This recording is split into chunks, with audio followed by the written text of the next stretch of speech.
आपकी आवाज के इस हिस्से में बात नए कृषि कानून को लेकर केंद्र और छत्तीसगढ़ सरकार के बीच टकराव की। केंद्र के कृषि कानून के खिलाफ छत्तीसगढ़ सरकार नया कानून तैयार करने जा रही है। इसके लिए विधानसभा का विशेष सत्र भी बुलाया जा सकता है, यानी छत्तीसगढ़ में किसानों के लिए कानून की टक्कर होगी। इसी मुद्दे पर चर्चा करेंगे। कुछ खास मेहमान हमारे साथ जुड़ेंगे, उससे पहले आप ये रिपोर्ट देखिए।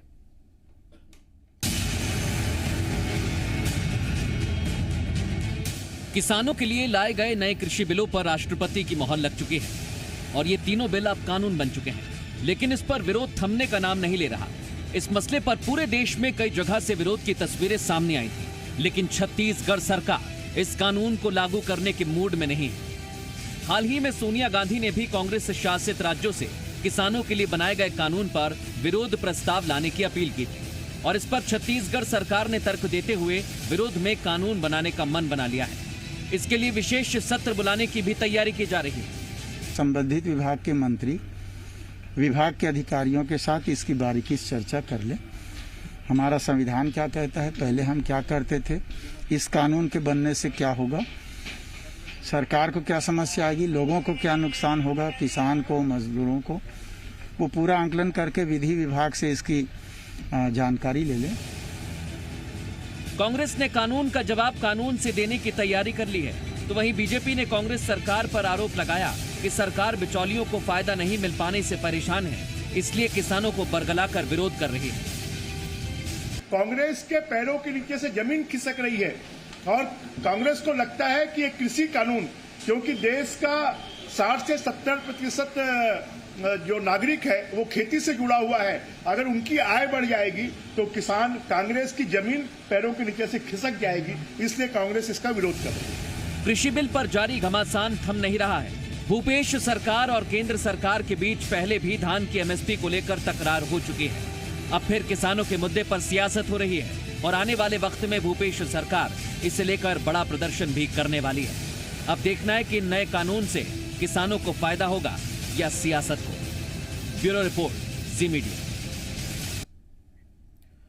सीधे मेहमानों का रुख करेंगे। हमारे साथ इस समय सुरेंद्र शर्मा जुड़ गए हैं, जो अध्यक्ष हैं कृषक कल्याण परिषद के और कांग्रेस के प्रवक्ता भी हैं, वो कांग्रेस का पक्ष रखेंगे। और हमारे साथ संजय श्रीवास्तव जुड़ गए हैं, पक्ष रखेंगे बीजेपी का। आप दोनों का बहुत स्वागत है इस खास मुद्दे पर चर्चा करने के लिए।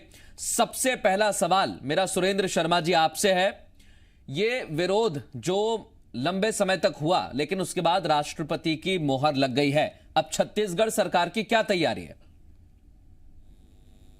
देखिए, ये जो किसानों का बिल आया है, ये निश्चित रूप से आने वाले समय में कृषकों के लिए महान घातक साबित होगा। भारतीय जनता पार्टी के लोग कहते हैं कि किसानों को बहुत भला होगा, इसमें बड़ा मुनाफा बढ़ेगा, बिचौलिए दूर हो जाएंगे, मगर इस बात को वो समझाने में असफल है। हकीकत तो ये है कि इससे जो ट्रेडर्स हैं, जो बिचौलियां हैं, उनको बड़ी मदद मिलेगी और इसके अलावा जो उपभोक्ता हैं, आवश्यक सेवा अधिनियम से बाहर हो जाने की वजह से अनाज, दलहन, तिलहन के ऐसी स्थिति में उपभोक्ताओं को भी भयंकर संकट का सामना करना।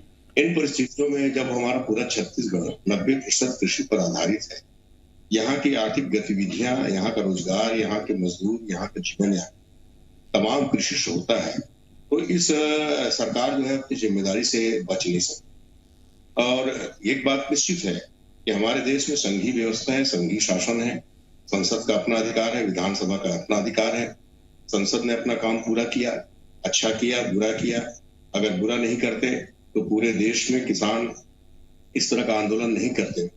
और मैं एक सवाल करना चाहता हूं सुरेंद्र जी, आपने कहा कि इससे बिचौलियों को फायदा होगा, लेकिन बीजेपी कह रही है कि आप बिचौलियों को फायदा पहुंचाना चाहते हैं, इसलिए इस कानून का विरोध कर रहे हैं। इसी बात को तो मैं समझना चाहता हूं। मैं तो एक बात जानता हूं कि जैसे कोई भी किसान है, छोटा किसान, अपना उत्पाद लेकर के दिल्ली, मुंबई नहीं जाएगा शर्मा, वो लोकल के क्षेत्रीय जो वहां के व्यापारी होता है उसको देता है। वो बड़े शहरों के व्यापारी देता है, बड़े शहर के व्यापारी और ऊपर के व्यापारियों को देता है, और उसके ऊपर बैठे हुए लोग एक्सपोर्ट का काम करते हैं। उनके पास एक्सपोर्ट का लाइसेंस होता है, ठीक, उनके पास पैकेजिंग प्लांट होता है, उनके पास सिस्टम होता है। तो कुल मिला के एक बात समझ लीजिए आप किसान तो आलू पैदा करता है तो 10 रुपये में बेचता है। आपको मैं एक उदाहरण दूंगा। आलू किसान तो 10 रुपये किलो में आलू बेचता है और उसी आलू को चिप्स बना के कंपनी वाले 10 ग्राम आलू को चिप्स बना के 10 रुपये में बेचते हैं, मतलब 1000 रुपये किलो में वो आलू बेचते हैं। अब आप मेरे को समझाइए कि वास्तविक में इन सब चीजों का फायदा किसानों को कहाँ मिल रहा है और कहां से इसमें ऐसा कौन सा सिस्टम डेवलप कर रहे हैं मैं इसी पर संजय जी का जवाब लेना चाहता हूं, क्योंकि बेहतर होगा कि वो ही इस पर जवाब दें, क्योंकि मेरा अगर कोई तर्क सामने आएगा तो अलग अलग तरीके की प्रतिक्रियाएं जरूर सामने आती। लेकिन संजय जी, मैं चाहता हूं, सवाल सीधा आपसे पूछा है। आपकी सरकार ने जो बिल बनाया उस पर सुरेंद्र जी कह रहे हैं किसानों को तो कहां फायदा मिलता है, ये तो बिचौलिए हैं जो फायदा लेते हैं। देखिए मृदुल जी, आपने कहा आप नहीं कहना चाहते, आप भी समझ रहे हैं, देश की जनता भी समझ रही, किसान भी समझ रहे हैं और कांग्रेसी भी समझ रहे हैं, लेकिन समझने का प्रयास नहीं कर रहे हैं, क्योंकि किसान बड़ी संख्या में देश में, सबकी अपनी मजबूरियां हैं और उसी मजबूरी में ये किसानों को दिग्भ्रमित करने का काम कर रहे हैं। पहला आरोप नहीं। संजय जी, आपकी आवाज मुझ तक नहीं पहुंच पा रही है, लेकिन एक सवाल सुरेंद्र जी मैं आपसे और कर लेता हूं जब तक संजय जी हमारे साथ फिर से जुड़े, क्योंकि दो बातें हैं इस पूरे कानून में। जो आपने कहा कि अगर किसान अपनी उपज बेचता है, सबसे बड़ी बात है एमएसपी को लेकर, और छत्तीसगढ़ में तो एमएसपी को लेकर पहले से ही टकराव चल रहा है। देखिए, इस बात में अभी फिलहाल तो केंद्र की सरकार ने कहा है कि हम एमएसपी को खत्म नहीं करें, मगर आप एक बात समझ लीजिए कि धीरे धीरे इस प्रक्रिया में शांता कुमार जी की एक रिपोर्ट है और केंद्र की सरकार शांता कुमार जी की रिपोर्ट को लागू करने की कोशिश में लगी हुई। पूरे देश में हर चीजों का निजीकरण हो चुका है। शिक्षा का निजीकरण हो गया, चिकित्सा का निजीकरण हो गया, पूरे सार्वजनिक उपक्रमों का निजीकरण हो गया, खेती का निजीकरण। आप इस बात को समझिए। एक साधारण उदाहरण से बताता हूँ आपको। संजय भाई आएंगे तो उनसे भी पूछिए। खरीफ के फसल में केंद्र सरकार जो है समर्थन मूल्य देती है, तो उसको उसमें राजीव गांधी न्याय योजना की राशि मिला के छत्तीसगढ़ की सरकार उसको 25 रुपये देती। मगर वहीं पर जब रवि का फसल होता है, रवि का जो धान है वो 1200-1300 रुपए में ट्रेडर्स के पास किसानों को बेचना मजबूरी। ये एकदम बिल्कुल सीधा सीधा साफ उदाहरण छत्तीसगढ़ का मैं बता, ये बहुत दूर जाने की आवश्यकता नहीं है। दूसरी बात, एक चीज और आप समझ लीजिए कि हमारे महानदी में तरबूज की खेती होती है, तरबूज का उत्पादन होता है, वो दुबई जाता है। मगर आपको मैं बताऊं कि कोई भी किसान उसको लेके दुबई नहीं जाता, उसको 20 रुपये किलो ही मिलता है। दुबई में वो जो तरबूज है वो 200 रुपये किलो में बिकता है। ये जो बिचौलिया वाली बात बोल रहे हैं, अगर आप ओपन ट्रेडिंग कर देंगे, ओपन खोल कर देंगे, स्टॉक के लिमिट को समाप्त कर देंगे, आप कितना भी स्टॉक करने की उनको छूट दे देंगे, उनके ऊपर नियंत्रण समाप्त कर देंगे और एमएसपी को धीरे धीरे हटाएंगे, तो किसानों के लिए कहना है कि ओपन मार्केट होगा तो एमएसपी का जो सिस्टम है वो कोलैप्स होगा, आने वाले समय में एमएसपी नहीं मिलेगी, ये आपका आरोप है। संजय जी मेरे साथ जुड़ गए। संजय जी, आप अपनी बात रख लीजिए, फिर मैं आपसे सवाल करता हूँ। मृदुल जी, मैं बात कर रहा था कि विशुद्ध रूप से देश की जनता, आप सब किसान सब समझ रहे हैं, लेकिन ये कांग्रेस की राजनीतिक मजबूरी है, क्योंकि किसान एक बड़े वर्ग में देश के अंदर में रहता है, किसानी करता है। इसलिए बड़े दुर्भाग्य की बात है कि किसानों को ये भ्रमित करके, बरगला करके उधार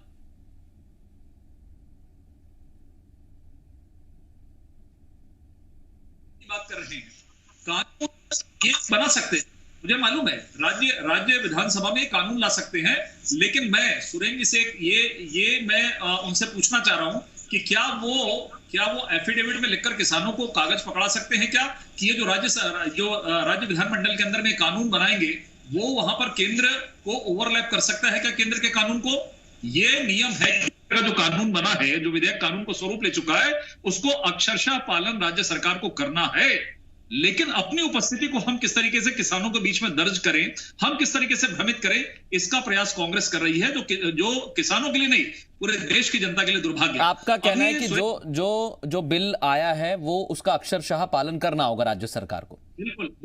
दूसरा विषय, जो ये तमाम प्रकार के उदाहरण दे रहे हैं, देश की आजादी के 50, 58, 60 वर्षों तक इन्होंने किसानों की स्थिति को क्या सुधारा, एमएसपी के माध्यम से, जिसके माध्यम से। और दूसरी मेरी घोर आपत्ति है कि ये झूठ का सहारा क्यों ले रहे हैं। एमएसपी बंद हो जाएगी, एपीएमसी की बात कर रहे हैं, एमएसपी और एपीएमसी का झंझट है, मैं इनके 2019 के घोषणा पत्र, खैर ये सब तो चीजें अलग है, ये आलू की बात कर रहे थे। आप व्यापारी की चिंता कर रहे हैं, बिचौलियों की चिंता कर रहे हैं, क्या हो सकता है?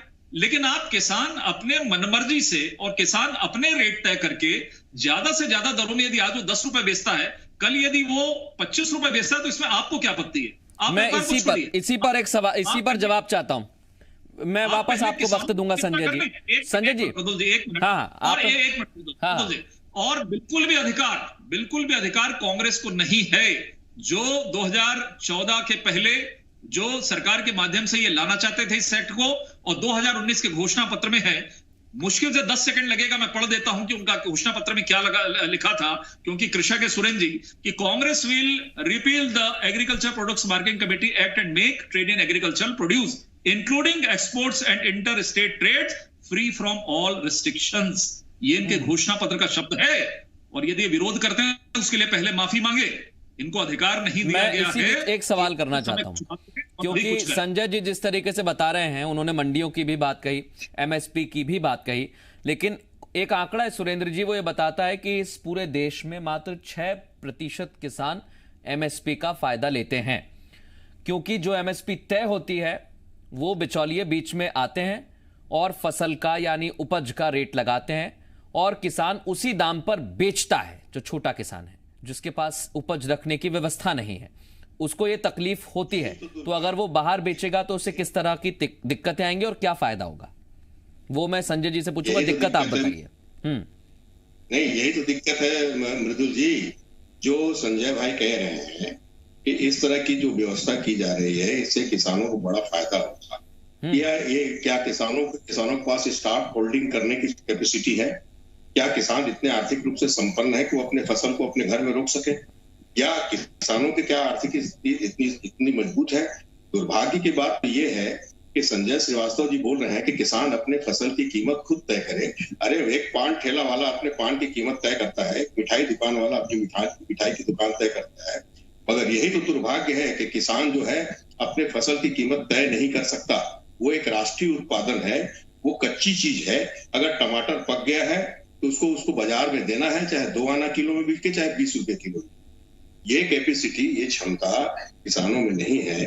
सरकार ये चाहती है कि इसको औद्योगिकरण करके कारपोरेट के लोग। इस पर एक सवाल है सुरेंद्र जी, इस पर एक सवाल है। आपका कहना है किसानों के पास इतनी क्षमता नहीं है कि वो अपनी फसल का दाम तय कर सके। जब सरकार उन्हें दे रही है ओपन मार्केट, तो फिर वो अपनी फसल का दाम तय कर सकेंगे। सरकार तो ये कह रही है। यही तो मैं कह रहा हूँ, कैसे तय कर सकेंगे? आपसे पूछ रहा हूँ, मैं संजय श्रीवास्तव जी से पूछ रहा हूँ। मेरे पास, मैंने कर्जा लेके धान की खेती की, मेरा धान का फसल तैयार हो गया। उसके बाद तो मैं उसको कहीं पर सोसाइटी में बेचूं, चाहे बाजार ले जाऊंगा। अब बाजार ले जाऊंगा तो वहां तो व्यापारी बोलेगा, भैया इतना कीमत मैं दे सकता हूँ, आपको देना है तो दीजिए, नहीं तो अपना धान ले जाइए। अब मेरा तो कर्जदार, मेरे को हाथ का पैसा देना है, मेरे को जो मकान बनाया उसका पैसा देना है, मेरे को बच्चे की फीस देना है। इसमें एक चीज मैं कहना चाहता हूं, उसके बाद संजय जी से मैं इसका जवाब लूंगा। क्योंकि किसान अगर एक व्यापारी के पास जाता है और वो व्यापारी अगर उसका उदाहरण के तौर पर 1000 रुपए लगाता है, 1000 रुपए अगर उसे नहीं बनता तो वो किसी और व्यापारी के पास भी जा सकता है 1200 या 1100 की उम्मीद में। ये व्यवस्था सरकार देने की कोशिश में। लेकिन मैं फिर भी सुरेंद्र जी का जो तर्क है उस पर संजय जी आपका जवाब चाहता हूं, क्योंकि उनका कहना है कि तब भी स्थिति तो वही होगी, ट्रैक्टर से उसे लेकर आना है, और अगर दिन भर भी वो घूमता रहेगा, क्योंकि एकदम से तो इतने सारे व्यापारी आ नहीं जाएंगे। देखिए, यही तो दिक्कत है कि कांग्रेस के जो नेता हैं वो समझकर भी समझने का प्रयास नहीं कर रहे हैं। जो बिल आया है, बिल में यह है कि किसानों को बुआई के समय, ये नहीं है कि फसल जब हो जाएगी उसके बाद आपको एग्रीमेंट करना है।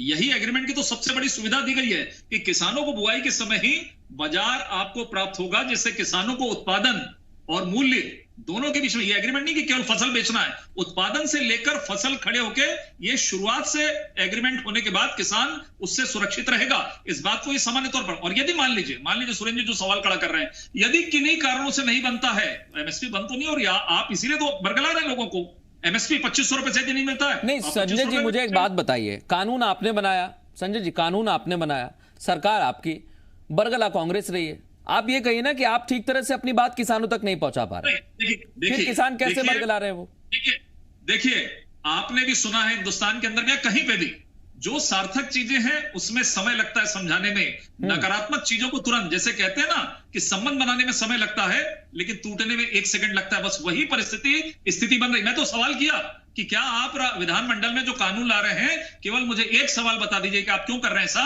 क्या आप उस कानून को समाप्त कर देंगे? क्या बताइए, आपको अधिकार है? बिल्कुल नहीं है।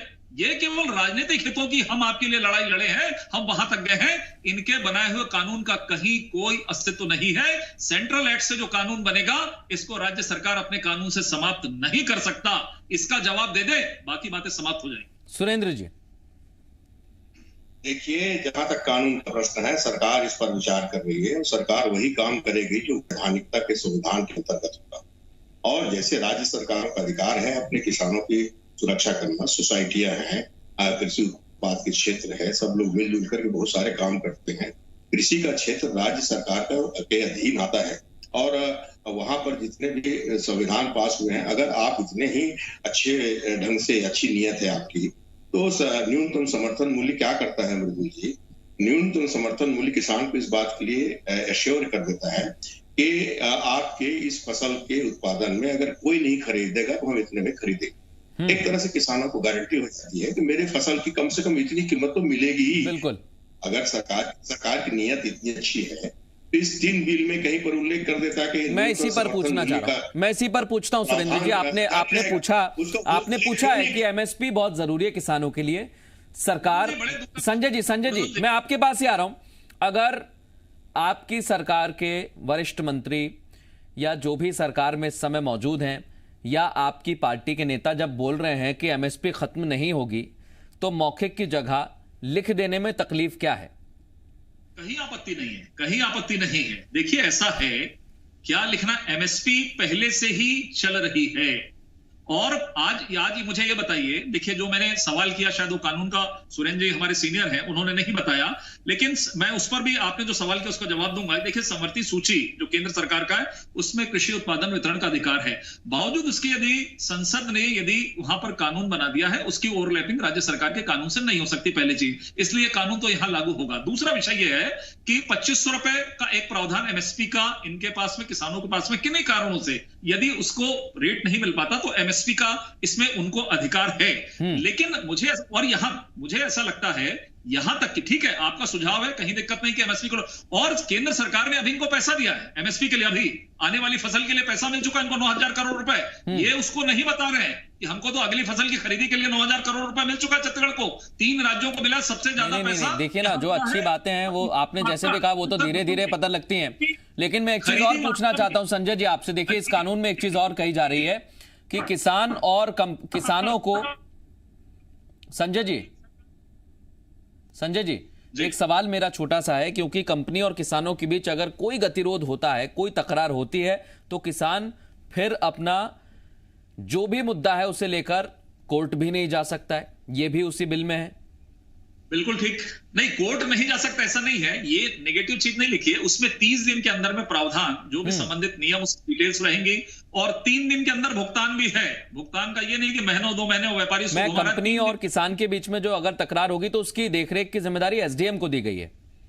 जी हाँ, कोर्ट नहीं जाएगा वो। हाँ, 3 दिन के अंदर में भुगतान और 30 दिन के अंदर में यदि कोई डिस्प्यूट होता है तो उसका निराकरण करने का भी है। और एक विषय और जोड़ दूं, यदि अतिरिक्त लाभांश भी यदि व्यापारियों को प्राप्त होता है तो उसमें से भी हिस्सा किसानों को प्राप्त होगा, ये उन एग्रीमेंट्स में है।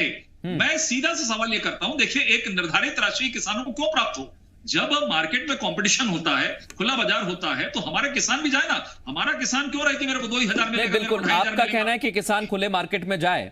और एक मिनट मृदुल जी, एक महत्वपूर्ण विषय, इन्होंने 2500 रुपए देने की बात की। आज वो 685 रुपए के अंदर की राशि 1 साल से नहीं दे पाए सर। ये बात कर रहे हैं 2500 रुपए की, 685 रुपए बिल्कुल उस पर नहीं दे पाए। हालांकि किस्तों में देने की बात की है सरकार ने और उसकी एक आध किस्त दी भी है, मैं उस पर नहीं जाना चाहूंगा। सवाल सिर्फ इतना सा है कि अगर सरकार इस कानून के विरोध में कानून लाती है तो उससे किसका फायदा होने वाला है। बहुत शुक्रिया आप दोनों का हमसे बात करने के लिए। एक छोटा सा ब्रेक ले रहे हैं।